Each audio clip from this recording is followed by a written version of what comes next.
IDPL భూముల్ని మింగేసిన రాబందులు ఎవరు? ఐడిపిఎల్కి సంబంధించి 200 ఎకరాల భూములు అన్యాక్రాంతమయ్యాయని స్వయాన బీజేపీ మంత్రి లక్ష్మణ్ గవర్నర్కి గతంలో ఫిర్యాదు చేశారు.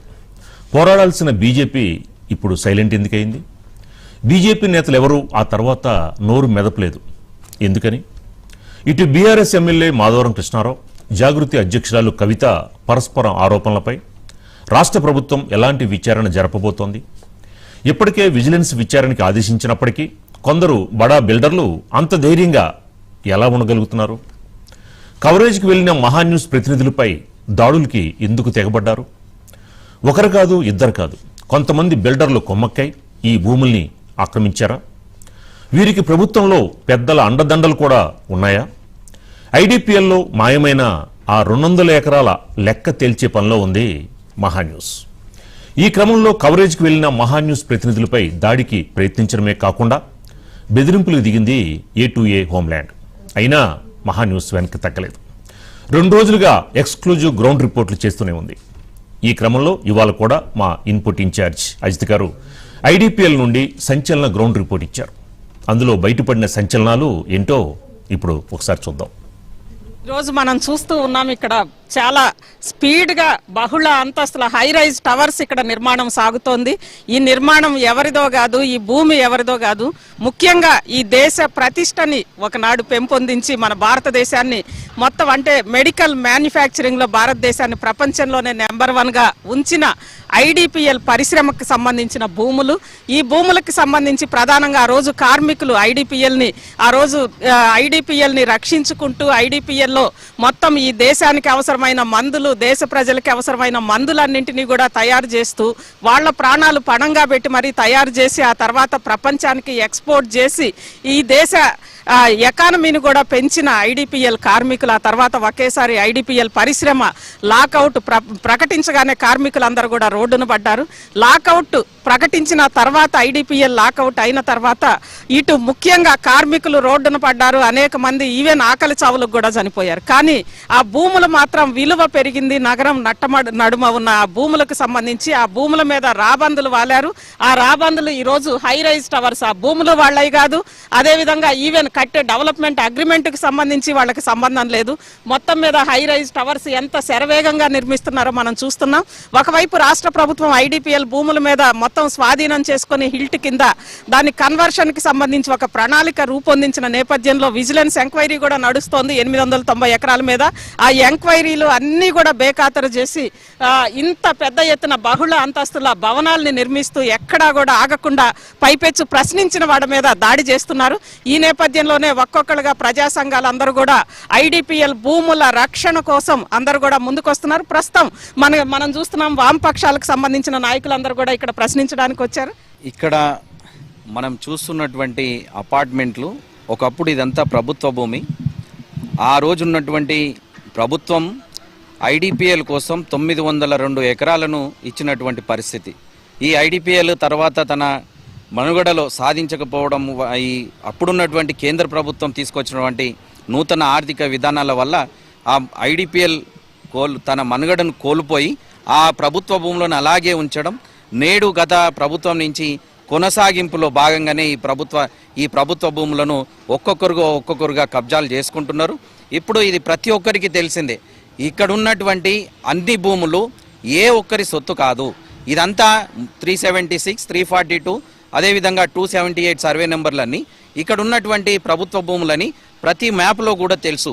ఈ భూమి కబ్జాకు అవుతున్నదని ఐడిపిఎల్ ఎంప్లాయీస్ అందరూ కేంద్ర ప్రభుత్వానికి లేఖ పెట్టుకుంటే ఆ కేంద్ర ప్రభుత్వం కూడా అప్పుడు ఉన్నటువంటి కలెక్టర్ MV రెడ్డి గారికి ఒక లెటర్ ఇచ్చి మీరు వెంటనే ఆ కబ్జాలను ఆపండి అని చెప్తే అప్పుడున్నటువంటి కలెక్టర్ ఆపకపోవడం వల్ల అప్పుడున్నటువంటి ప్రభుత్వాలు ఇక్కడ ఉన్నటువంటి కబ్జాదారులకు సహకరించడం వల్ల ఇవాళ ఇన్ని భూములు కబ్జాకు గురవుతున్నాయి. ఇప్పుడు ఈ ఏదైతే ఉన్నదో ఈ హై రేంజ్ అపార్ట్మెంట్స్ మనకు చూస్తుంటే 12 ఎకరాలు మాత్రమే వీళ్ళకు పర్మిషన్ ఉన్నట్టున్నది. కానీ ఇవాళ 30 ఎకరాల్లో ఇది కడుతున్నారు. మరి ఆ 30 ఎకరాలు అంటే 12 ఎకరాలు పర్మిషన్ ఇస్తే మిగతా 18 ఎకరాలకు సంబంధించినటువంటి భూమి ప్రభుత్వ భూమే. కాబట్టి తెలంగాణ ప్రభుత్వం ఉట్టిగా మాటలు చెప్పకుండా ఈ ప్రభుత్వ భూములను కాపాడుకుంటే రాబో రోజుల్లో ప్రజలకైనా సరే ప్రజలకు ఉపయోగపడుతుంది. కాబట్టి వెంటనే విజిలెన్స్ని కేవలం నామమాత్రంగా వేయకుండా ఈ రేవంత్ రెడ్డి ప్రభుత్వం వచ్చి అన్ని కమిషన్లు వేస్తున్నది, కానీ దాని పనితీరు రిపోర్ట్ వచ్చినాక పనితీరును చూపెట్టలేదు. కాబట్టి ఇప్పటికైనా విజిలెన్స్ కమిషన్ వేసి ఈ హై రేంజ్ అపార్ట్మెంట్లు, అదేవిధంగా ఇప్పుడు నైపర్ పేరు చెప్తున్నటువంటి నైపర్ పేరుతో ఈ గేట్ వెనకాల నిర్మాణం అవుతున్నటువంటి భూముల పైన కూడా ఖచ్చితంగా విజిలెన్స్ కమిషన్ వేయాల్సిందే. అక్కడ ఏదైతే అక్రమంగా ఎక్కడైతే గోడలు కడుతున్నారో వాటిని వెంటనే కూలగొట్టాల్సిందే అని కమ్యూనిస్టు పార్టీగా ప్రజా సంఘాలుగా మేము డిమాండ్ చేస్తున్నాం. నా పేరు రాజశేఖర్, నేను సిపిఎం పార్టీ మేడ్చల్ మల్కాగిరి జిల్లా సిపిఎం పార్టీ జిల్లా కార్యదర్శి వర్గ సభ్యుని. మన ఈ ఐడిపిఎల్ ల్యాండ్ అనేది Indian drugs and pharmaceutical limited company 1966లో ప్రారంభమైంది. దీని ల్యాండ్ మొత్తం ఇటు ఇండస్ట్రీ కంపెనీకి, అదేవిధంగా వాళ్ళు ఉండే రెసిడెన్సీకి సంబంధించి మొత్తం కలిసి 920 ఎకరాలు. ఈ 920 ఎకరాలను చూస్తే ఇప్పుడు 400-300 ఎకరాలు కూడా లేకుండా అయిపోయింది. మొత్తంగా మన అందరికీ తెలిసిందే, ఎన్నోసార్లు సిపిఎం పార్టీగా, అదేవిధంగా సిపిఐ వామపక్ష పార్టీల ఆధ్వర్యంలో మేము కలెక్టర్ గారిని కలిసాము, ఎంవీ రెడ్డి గారిని, ఎంఆర్ఓ గారిని కలిసాము. అదేవిధంగా ధర్నాలు ఆందోళన చేస్తే మా మీద దాడి కూడా ప్రయత్నం చేశారు. కానీ ఈరోజు హైదరాబాద్ నడిబొడ్డులో హైడ్రా అని చెప్పేసి మేము అక్రమాలన్నింటినీ మేము ప్రభుత్వ రంగంలోకి తీసుకొస్తున్నాం, ప్రభుత్వ స్వాధీనం చేసుకుంటుందని చెప్పేసి అంటున్నారు. కానీ ఇక్కడ 920 ఎకరాలు ఏమైపోయిందో మనకు దాని మీద మనకు స్పష్టంగా అర్థమవుతుంది. రాజీవ్ గాంధీ నగర్ లో 150 ఎకరాలు కబ్జా గురైంది. అదేవిధంగా ఇక్కడ మనకు మెయిన్ ల్యాండ్ ఫార్మా ఇన్ఫ్రాస్ట్రక్చర్ వాళ్ళు A2A ఇన్ఫ్రాస్ట్రక్చర్ వాళ్ళు 18 ఎకరాలు అని చెప్పేసి అంటున్నారు. కానీ ఇంకా అదనంగా 18 ఎకరాలు కబ్జా చేశారు. ఇప్పుడు స్పష్టంగా చూసాము, ఇక్కడ 100 ఎకరాల దాకా కబ్జా చేశారు. దీనికి నిర్మాణం చేశారు, ఎటు రోడ్డు లేకుండా క్లోజ్ చేసుకొని గోడలు కట్టారు, లోపల ఇల్లు కూడా కట్టారు. లోపల మేము వీడియోలు కూడా తీసాము, వీడియో పాయింట్స్ కూడా మన మీడియా దగ్గర ఉన్నాయి. ఇలాంటి వాళ్ళు ప్రశ్నిస్తుంటే మీడియా మీద కూడా దాడి చేయడం అనేది చాలా హేమమైన చర్య. ఏమంటే మేము ఏం చెప్తున్నామంటే ఐడిపిఎల్ ల్యాండ్ని కాపాడుకుందాం, 920 ఎకరాలని కాపాడుకుందాం. ఇది ప్రజా అవసరాల రీత్యా వాడుకోవాలి. అదేవిధంగా ఇంద్రనగర్లో కొంతమంది గుడిసెలు వేసుకున్నారు, అలాంటి వాళ్ళకి పట్టాలు ఇవ్వండి. మీ ప్రభుత్వం ఏ విధంగా సహకరించండి. కానీ కబ్జాదారులు కొన్ని వేల కోట్ల ఆస్తి ఆక్రమించుకుంటున్నారు. ఇప్పటికే 150 ఎకరాల భూములలో 4,500 కోట్ల స్కామ్ జరిగిందని చెప్పేసి స్పష్టంగా చెప్తూ ఉన్నారు. ఆ 4,500 కోట్ల స్కామ్ ని వెంటనే బయట పెట్టాలి, విచారణ సమగ్రంగా జరపాలి. లేని పక్షంలో సిపిఎం పార్టీ, అదేవిధంగా సిపిఐ వామపక్ష పార్టీల ఆధ్వర్యంలో భారీ ఆందోళన పోరాటాలు చేపడతాం. ఇది ప్రజల పక్షాన నిలబడే ఎర్రజెండాలు కాబట్టి ప్రజల కోసం అనిత్యం పోరాటం చేస్తాం. ఎలాంటి దాడులు అయినా జరిగినా కానీ మేము దాన్ని తట్టుకోవడానికి మేము బలంగా నిలబడతాం. మీడియా వాళ్ళు వస్తుంటే మీడియాల మీద దాడి చేయడం అనేది ఇది సరైన పద్ధతి కాదు. వెంటనే రాష్ట్ర ప్రభుత్వం ఎలాంటి సిద్ధశుద్ధి ఉంటే మాత్రం సమగ్ర విచారణ జరపాలి. మీద విచారణలు జరపడం మాత్రం చాలా ప్రమాదకరం. ఇక్కడ ఆల్రెడీ విచారణ చేస్తున్నాం అని చెప్పేసి అంటుంది ఒక ప్రభుత్వం ఒక పక్క, కానీ అక్కడ కన్స్ట్రక్షన్ జరుగుతుంది, లోపల ఇల్లు జరుగుతూ ఉన్నాయి. ఇక్కడ ఈ 100 ఎకరాలు ఇక్కడ కన్స్ట్రక్షన్ జరుగుతుంది, అక్కడ గోడ కడుతున్నారు, ఇల్లు కడుతున్నారు. ఇక్కడే జరుగుతున్నది సయ్యద్ మాషుల్లా అని చెప్పేసి ఇక్కడ మొత్తం కబ్జా చేసుకొని గేట్ పెట్టుకొని లోపల ఇల్లు కట్టుకుంటా నిర్మాణం చేస్తున్నాడు. దీన్ని ఎవరు అడ్డుకుంటారు? కాబట్టి వెంటనే ప్రభుత్వం దీని మీద సీరియస్ చర్యలు తీసుకోవాలి. లేని పక్షంలో భారీ ఆందోళన పోరాటాలు చేస్తామని చెప్పేసి హెచ్చరిస్తున్నారు రాష్ట్ర ప్రభుత్వం. భారత కమ్యూనిస్ట్ పార్టీ కుతుబుల్లాపూర్ మాజీ కౌన్సిలర్ పి నర్సయ్య గారు. నర్సయ్య మాట్లాడడం ఏంటంటే, ఈ టెకంషా ఉషా శ్రీరామ్ రెఫ్రిజరేషన్ అనే కంపెనీ, దాని పక్క పంటి ఉన్న ఐడిపిఎల్, అప్పటి గవర్నమెంట్స్ మొత్తం ఇక్కడి పేద ప్రజలు బతకడి కోసం, ఇక్కడ ఉపాధి కోసం ఈ వాళ్ళందరూ కలిసి ఇక్కడ పారిశ్రామిక వాడను నెలకొల్పి తక్కువకు అంటే ₹1 అసలు ఏమి లేకుండానే భూములు ఇక్కడ పేదలు బతకాలి, శ్రామిక వర్గం భారతదేశం బాగుపడాలని అభివృద్ధి పారిశ్రామిక కల్పించిండ్రు.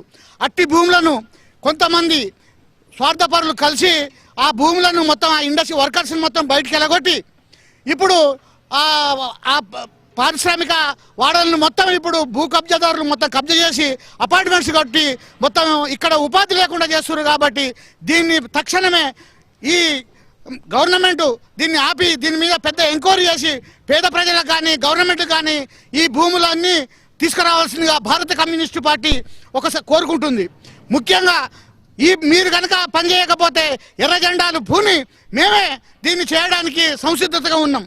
ఏదైతే ఐడిపిఎల్ భూములపై మహాన్యూస్ వారు ప్రత్యేకంగా దీన్ని దృష్టి పెట్టి బయటకు తీసుకొస్తున్నారు, వారికి భారత కమ్యూనిస్టు పార్టీ తరపు నుంచి విప్లవీ వందనాలు తెలియజేస్తూ, ఈరోజు ఈ గత వారం రోజుల నుంచి 15 రోజుల నుంచి నడుస్తూ ఉంది ఐడిపిఎల్ భూములపై. దీని మీద విజిలెన్స్ ఎంక్వైరీ అని రాష్ట్ర ప్రభుత్వం ప్రకటించింది. అది ఎంతవరకు కరెక్టా, ఎప్పటి నుంచి మొదలు పెడతారు అనేది స్పష్టంగా తెలపటం లేదు. కాబట్టి ఇప్పటికైనా ఈ ఐడిపిఎల్ భూములను కాపాడుకోవాలి. ఇప్పుడు అక్కడ ప్రక్కనే ఉన్నటువంటి ఇందిరానగర్ వాసులకు అక్కడనే శాశ్వతంగా ఉన్నటువంటి వారికి అక్కడనే పట్టా సర్టిఫికెట్లు కూడా జారీ చేయాలి. గత 70 సంవత్సరాల నుంచి ఆ ప్రాంతంలో ఉన్నారు. కాబట్టి ఇక్కడ పక్కనే కనిపిస్తున్నటువంటి చూస్తూనే ఉన్నాం, మనం ఇక్కడ మీడియా చూస్తున్నాము, ఇట్లా జరుగుతూ ఉంది.